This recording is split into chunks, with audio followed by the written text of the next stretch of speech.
In today's tutorial, I'm going to show you guys how to enter into or enable safe mode with networking on your ASUS laptop, tablet, or desktop device. So this should hopefully be a pretty straightforward process here, guys. And without further ado, let's go ahead and jump straight into it. So all you have to do is open up the search menu, and you want to select the power icon. Hold down the shift key on your keyboard and select restart. Should say please wait, so just give it a moment to begin.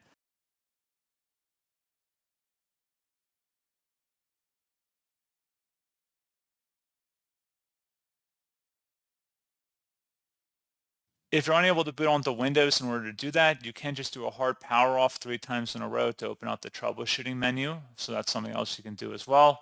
Underneath choose an option, select troubleshoot, and then select advanced options on your ASUS device. Then select startup settings, change Windows startup behavior, and then select restart. Now there'll be an option for the F5 or function 5 key to enable safe mode with networking. Just tap that on your keyboard and then you should be good to go. So as always, thank you guys for watching this brief tutorial. I do hope that was able to help you out, and I do look forward to catching you all in the next tutorial. Goodbye.